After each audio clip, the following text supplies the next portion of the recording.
नमस्कार दोस्तों, स्वागत है आपका मेरे YouTube चैनल मैथ विद विकास शर्मा में। आज हम आपके लिए अध्याय 4 सारणिक लेकर आए हैं, जिसका पहला प्रश्न है बहुविकल्पीय। यदि x एक सारणिक के अंदर x टू 18x बराबर है, सारणिक के अंदर 6 2 18 6, तो x बराबर है। हमने इसका सॉल्यूशन किया। बेटा जब हम सारणिक को सॉल्व करते हैं तो x की मल्टीप्लाई x में की तो x स्क्वायर माइनस 18 दूनी 36 बराबर 6 की गुणा 6 में बेटा 36 माइनस 18 दूनी 36, 36 से 36 कैंसिल हो गया। x स्क्वायर बराबर 36, x बराबर अंडर रूट 36। बेटा अंडर रूट 36 का मान होता है प्लस माइनस 6, इसलिए इसका दूसरा विकल्प बिल्कुल सही है। अगला क्वेश्चन है बेटा 2। यदि ये 3 गुणा 3 कोटि का एक वर्ग आव्यूह हो तो सारणिक के ए का मान होगा। हमने बेटा क्वेश्चन को सॉल्व करना शुरू किया। हमने कह दिया माना ए कोई आव्यूह है जो 3/3 का है। हमने उसमें A1 B1 C1, दूसरी रो में A2 B2 C2 और तीसरी रो में A3 B3 C3 हैं।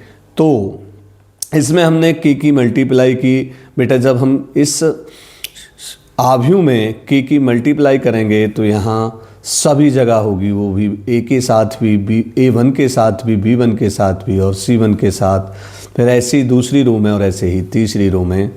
फिर बेटा इसको हमने ये आव्यूह के रूप में है, फिर इसको हमने सारणिक के ए यानी इसका सारणिक मान निकाल लिया के ए का, इसको सारणिक में लिख दिया तो हो गया सब के A1 के B1 के C1 के A2 के B2 के C2 के A3 के B3 के C3। प्रत्येक पंक्ति में से बेटा यहाँ आपको दिखाई दे रहा है, पहली पंक्ति में भी के, दूसरी पंक्ति में भी के और तीसरी पंक्ति में भी के। यदि किसी सारणिक की किसी भी पंक्ति या किसी भी स्तंभ में कोई संख्या अवैनिष्ट है तो हम उसको कॉमन ले सकते हैं। यहाँ से के कॉमन लिया, यहाँ से के कॉमन लिया, यहाँ से लिया तो बेटा होगा के की पावर 3। और ये हो गया सारणिक के अंदर A1 B1 C1 A2 B2 C2 A3 B3 C3। बेटा ये जो A हमने माना था वो आव्यूह में है और अब ये सारणिक में है, तो ये के की पावर 3 सारणिक ए, यानी हमारा तीसरा विकल्प यानी सी के की पावर 3 सारणिक ए, ये वाला विकल्प बिल्कुल सही है। प्रश्न तीसरा आज का है। यदि ए कोटि 2 का व्युत्क्रमणीय आव्यूह हो तो डिटर्मिनेंट ए इनवर्स होगा। बेटा हम जानते हैं ए इनवर्स बराबर होता है आई के। हमने इसके दोनों पक्षों में डिटर्मिनेंट ले लिया, यानी ये हो गया डिटर्मिनेंट के अंदर ए इनवर्स बराबर आई का डिटर्मिनेंट यानी सारणिक। इसको हम ए का डिटर्मिनेंट अलग लिख सकते हैं, ए इनवर्स का डिटर्मिनेंट अलग लिख सकते हैं। ये बराबर 1 हो गया। इस ए को हम 1 के अपॉन में ले गए, इस सारणिक ए को हम 1 के अपॉन में ले आए, तो ये हो गया सारणिक ए इनवर्स बराबर 1 अपॉन सारणिक ए। बेटा सारणिक को ही इंग्लिश में हम DET determinant A inverse 1 upon determinant A भी लिख सकते हैं, यानी विकल्प संख्या हमारा बी बिल्कुल सही है। अगला क्वेश्चन है बेटा, यदि ए 3 गुणा 3 कोटि का एक वर्ग आव्यूह है तो ADJ एडजेंट ऑफ मैट्रिक्स ए का डिटर्मिनेंट बराबर होगा। इसको बेटा हम सहखंडज आव्यूह भी कहते हैं। तो ADJ ए का डिटर्मिनेंट होता है बेटा फॉर्मूला डिटर्मिनेंट की पावर n माइनस डिटर्मिनेंट ए की पावर n माइनस 1। यहाँ बेटा n 3 दे रखा है तो n की जगह 3 माइनस 1। ये हो गया सारणिक की पावर 2, यानी 3 में से 1 गया तो 2, यानी ये आ गया डिटर्मिनेंट ए की पावर 2। विकल्प संख्या बी बिल्कुल सही है। अगला प्रश्न है बेटा, सिद्ध कीजिए 3/3 का डिटर्मिनेंट है 1 omega square omega square 1 omega बराबर है 0 के। आप जानते हैं बेटा 1 प्लस ओमेगा स्क्वायर बराबर होता है 0 के। हमने क्या किया, हमने बेटा C1 C2 और C3 को जोड़कर C1 C2 और C3 C1 plus C2 plus C3 को जोड़कर C1 की जगह लिख दिया। यानी यहाँ हो गया बेटा 1 प्लस ओमेगा स्क्वायर। तो ये हो गया 1 प्लस ओमेगा स्क्वायर। ये हो गया बेटा ओमेगा स्क्वायर प्लस 1, और यहाँ हो गया बेटा omega square plus 1 plus omega.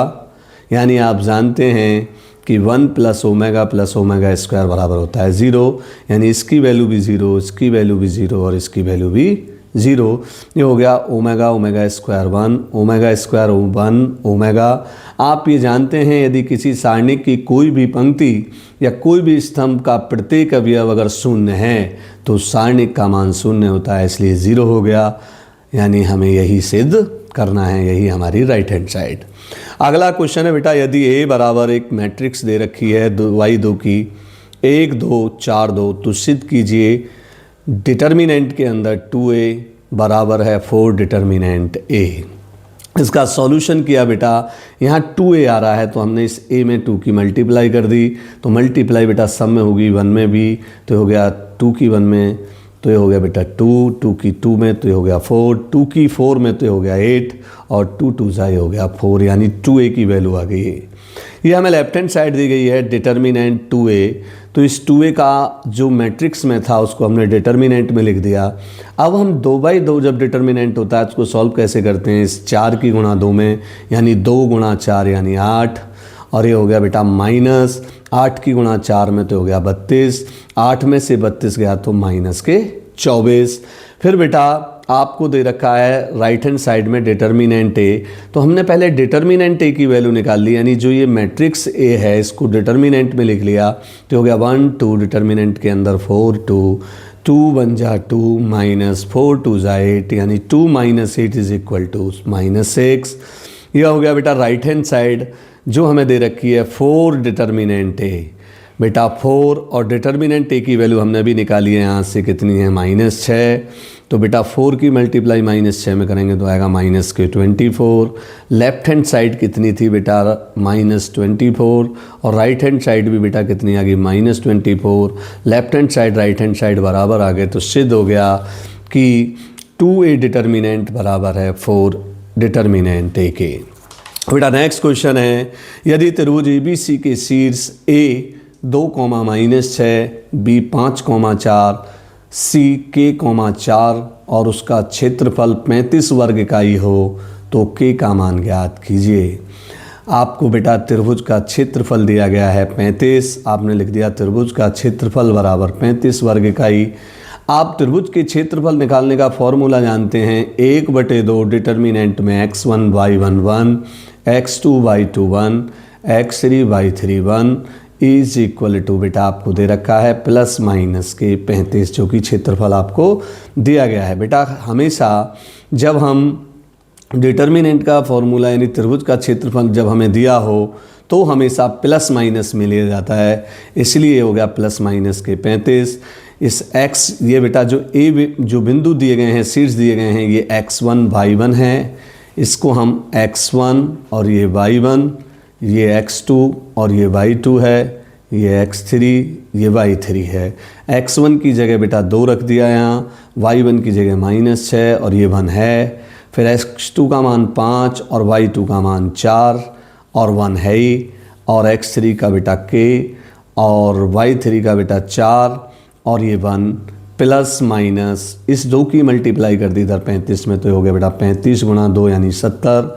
अब हम इसका R1 के सापेक्ष अनुदिश विस्तार करने पर जब हम इसका विस्तार करेंगे तो बेटा 2 को यहाँ लिख लिया, 4 की मल्टीप्लाई 1 में तो 4 माइनस 4 की 1 में तो 4। अब बेटा यहाँ होता है माइनस, अब यहाँ पे कितना दिया गया है -6, और बेटा 5 की गुणा 1 में 5 एकम 5 माइनस के गुणा 1 यानी के प्लस यहाँ बेटा 1 है तो 1, और ये हो गया बेटा 4 पंजे 20 माइनस 4 गुणा के यानी माइनस के 4 के। अब 4 में से 4 गया बेटा 0, तो 2 गुणा 0 यानी 0 हो गया, माइनस माइनस प्लस, और ये हो गया बेटा 6 पंजे 30, यानी ये प्लस के 6 की गुणा 5 में तो 30, और प्लस 6 की माइनस के में तो माइनस के 6 के, ये हो गया बेटा 1 गुणा 20 यानी 20, और ये हो गया बेटा माइनस के 4 के बराबर प्लस माइनस 70। अब हम 30 और 20 50, माइनस 6 माइनस 4 माइनस के 10 के बराबर है प्लस माइनस 70। अब बेटा एक बार यहाँ धन चिन्ह लेंगे और एक बार ये जो ऋण है इसको लेंगे, तो यहाँ से के 2 मान आएंगे। तो एक बार जब धन चिन्ह लिया तो प्लस 70 और ऋण चिन्ह लिया तो माइनस 70। अब इस 50 को हम इधर ले गए, 70 में से 50 गए तो बेटा माइनस 20, क्योंकि इस माइनस को हम इधर ले गए तो ये हो गया 10 के बराबर माइनस 20, और 10 को बटे में ले आए तो के की वैल्यू आ गई माइनस के 2। अब यहाँ बेटा ऋण चिन्ह लिया है तो ये आ गया 50 माइनस 10 के बराबर माइनस 70। 70 को हम इधर ले आए तो प्लस 70 हो गया, 10 के इधर जाके माइनस के है तो प्लस के हो गया। 70 और 50 120, 10 को भाग में ले आए, के बराबर आ गया बेटा 10 से हमने इसको काट दिया तो ये आ गया 12। तो के 2 मान आए -2 और 12, यही हमारा आंसर। अब बेटा अगला क्वेश्चन है, सिद्ध कीजिए एक डिटर्मिनेंट दिया गया है, उसमें x sine theta cos theta minus sine theta minus x 1 cos theta 1 x, तो ये कह रहा है थीटा से स्वतंत्र हैं। हमने बेटा इसका r1 के सापेक्ष इसका हमने विस्तार कर दिया। यहाँ लिख भी सकते हैं हम r1 से विस्तार करने पर, जब हम इसका विस्तार करेंगे तो x यहाँ आ गया बेटा, इस x की इस माइनस एक्स में मल्टीप्लाई करी तो माइनस के एक्स स्क्वायर माइनस 1। अब माइनस के आता है बेटा प्लस होता है, यहाँ माइनस साइन थीटा। अब हम इसको ढकेंगे और पहली रो को ढकते हैं, और पहले रो को और दूसरे स्तंभ को, तो बेटा x की गुणा होगी, इस x की गुणा होगी माइनस साइन थीटा में, तो हो गया x माइनस के x साइन थीटा, और ये हो गया बेटा माइनस के कॉस की 1 में तो कॉस थीटा। अब बेटा हम प्लस कॉस थीटा को लेंगे, जब कॉस थीटा को लेंगे तो हम इसको ढकेंगे, और माइनस साइन की 1 में तो माइनस साइन थीटा, और बेटा माइनस होता है लेकिन यहाँ माइनस है तो प्लस एक्स की कॉस में तो एक्स कॉस थीटा। इस एक्स की एक्स स्क्वायर में मल्टीप्लाई करेंगे तो ये हो गया बेटा माइनस एक्स की घात 3, एक्स की -1 में तो माइनस एक्स, इस minus minus plus x sine square theta, ये हो गया minus minus plus sine theta into cos theta. Cos theta की जब मल्टीप्लाई करेंगे तो माइनस के साइन थीटा कॉस थीटा, ये हो गया बेटा plus x cos square theta, इस कॉस की हमने इन दोनों में मल्टीप्लाई कर दी, ऐसी माइनस साइन थीटा की दोनों में की, ऐसी एक्स की कर दी, तो ये आ गया बेटा माइनस के साइन थीटा और प्लस के साइन थीटा कैंसिल हो गए। यहाँ पे बेटा आप देख रहे हैं यहाँ एक्स है और यहाँ साइन स्क्वायर है, यहाँ एक्स है, यहाँ कॉस स्क्वायर है, दोनों जगह से हमने एक्स कॉमन ले लिया। यहाँ माइनस के एक्स की 3 है, यहाँ माइनस एक्स है, और इन दोनों में से हमने x कॉमन लिया तो यहाँ sine square theta plus cos square theta जो कि 1 होता है। अब ये यहाँ बेटा 1 हो गया, अब इसका मान हो गया यहाँ x, ये माइनस एक्स से x कट गया, ये बेटा माइनस के x की घात 3 आ गया, इसमें कहीं भी थीटा नहीं आ रहा आंसर में, इसलिए ये सिद्ध हो गया कि ये थीटा से स्वतंत्र है। आज का बेटा अगला क्वेश्चन हम देखेंगे, सिद्ध कीजिए कि एक सारणिक दे रखा है, कह रहा है कि ये सारणिक 0 के बराबर है। हमने लेफ्ट हैंड साइड ले ली बेटा, इस लेफ्ट हैंड साइड में हमने जब लिया तो बेटा हमें दिखाई दे रहा है कि हमने इसमें ऑपरेशन लगा दिया बेटा, C2 replace C2 minus C1। इस C2 में से C1 को माइनस किया तो ये हो गया 14 माइनस 13, ये हो गया बेटा 17 माइनस 16, और ये हो गया 20 माइनस 19। ऐसे ही हमने C3 replace C3 minus C2 कर दिया, यानी ये C3 है, ये C2 है और ये C1 है।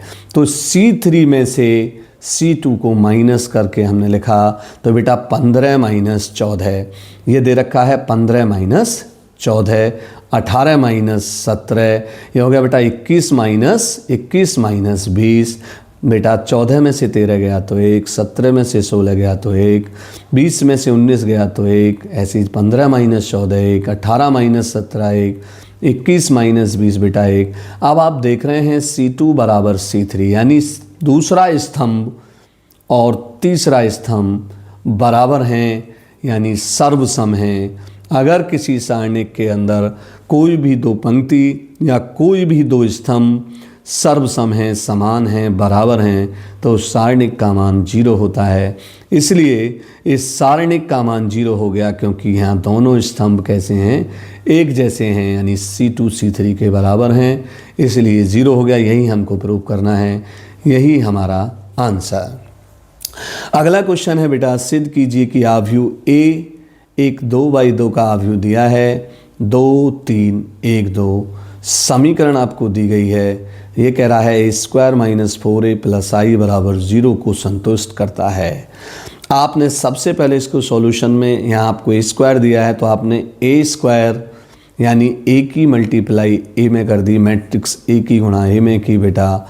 इसकी रो होती है और इसका कॉलम होता है। 2 की गुणा 2 में यानी 2 गुणा 2, 3 की गुणा 1 में प्लस 3 गुणा 1।